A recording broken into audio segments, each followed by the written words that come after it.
C'est la course la plus incroyable, la plus difficile, la plus longue.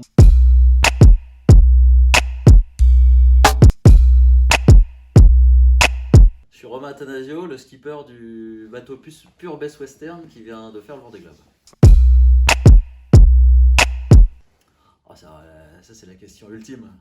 Et en fait, c'est l'une des rares où j'ai pas de réponse. C'est parce que c'est la course la plus incroyable, la plus difficile, la plus longue. C'est un peu voilà, les marins, les montagnards veulent faire l'Everest, les marins veulent faire le Vendée Globe. C'est comme ça. Finalement, il n'y a pas de raison. Je pense que c'est la montée dans le mât. J'ai au large en arrivant au poteau noir, je peux plus descendre la voile. On la descend par cran, on prend des riz, et là elle reste bloquée en tête de mât. Et je sais que je dois monter maintenant pour aller la décrocher, sinon ça va pas le faire, quoi. C'est comme être en voiture bloqué avec la pédale à fond et voilà, on peut pas freiner, quoi. Là je suis monté avec dans 2 mètres de creux, et là c'est l'horreur, quoi. C'est-à-dire qu'un mât de 30 mètres, 30 mètres, c'est pas très loin quand on regarde ici, mais en hauteur, c'est vachement haut. Et puis c'est le principe du rail de chemin de fer. Si on te demande de marcher sur un rail de chemin de fer, tu y arrives. Mais si on met le rail à 10 mètres de haut, tu n'y arrives plus. Ah, j'en ai plein, mais je dirais le Cap Horn parce que c'est un moment de délivrance en fait, parce qu'on quitte le Grand Sud. Finalement, le Grand Sud, les mers du Sud, on veut y retourner pour les revoir, mais une fois qu'on y est, on n'a qu'une envie, c'est d'en sortir parce que c'est vraiment hostile. Et finalement, quand on arrive au Cap Horn, d'abord, c'est un peu on a réussi à passer le sud, ça c'est incroyable. Ensuite, c'est le retour vers la maison, vers le soleil, vers la chaleur. Le dernier truc, c'est que c'est magnifique, quoi. Déjà, c'est la première terre qu'on voit quasiment depuis le début de la course. J'ai vu les montagnes enneigées, la cordillère des Andes enneigée, enfin c'était dingue, quoi. Après, je suis passé dans le détroit de Lemaire, entre la Terre de Feu et l'île des États. C'est un endroit où on va jamais, en fait.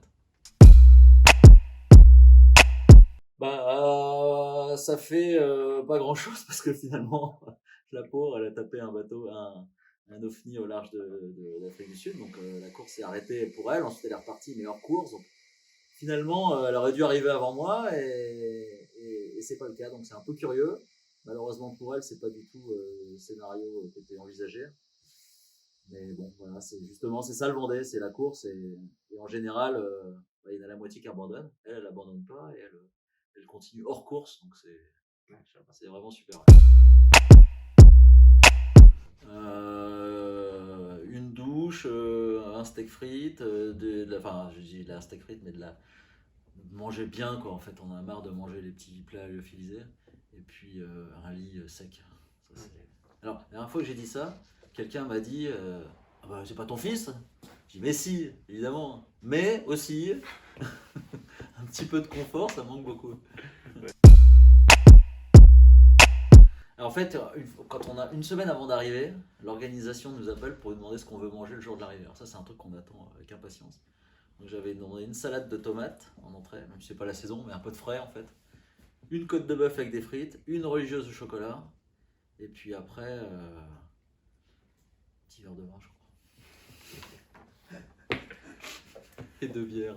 Je suis, ça fait quand même beaucoup d'alcool au retour, mais bon. Ouais, c'est essentiellement des plats lyophilisés, parce qu'en fait, on a un désalinisateur pour fabriquer l'eau douce. Donc on n'emmène pas de plats, très peu de plats qu'on appelle apertisés, c'est-à-dire sous vide. C'est bien meilleur, mais c'est un peu lourd, donc tout en lyophilisé. Et après, c'est des barres de céréales, comme le derrière moi, ça j'en ramène plein. Tout ça, je prends.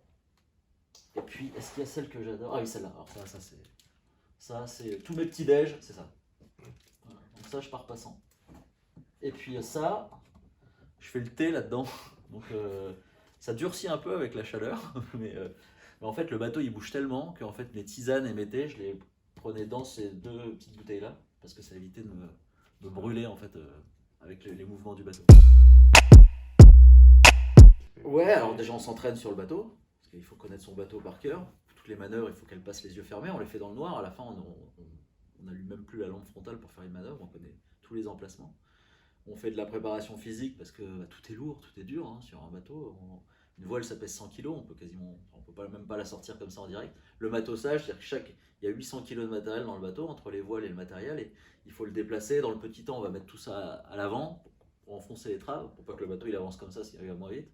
Et puis ensuite, on met tout au vent à chaque fois pour faire contrepoids. Donc ça demande un petit peu de tonicité. Et après, c'est dans la tête, quoi. Ouais, c'est le mental qui fait la différence, comme dans la plupart des sports. Quand on a épuisé toutes les ressources physiques, il reste plus que le mental. Ouais, bien sûr, ouais. J'étais partant dès le début parce que bah, c'est mon métier, c'est de faire du sport. Et quand on est sportif, on essaie toujours d'aller chercher un petit peu plus loin. Voilà, c'est pour ça qu'on est fait. Donc c'est vrai que quand on est en mer, on se dit oh là là, c'est trop dur, vivement que j'arrive. Et puis à peine poser le pied par terre, on pense qu'il y a une chose, c'est à repartir.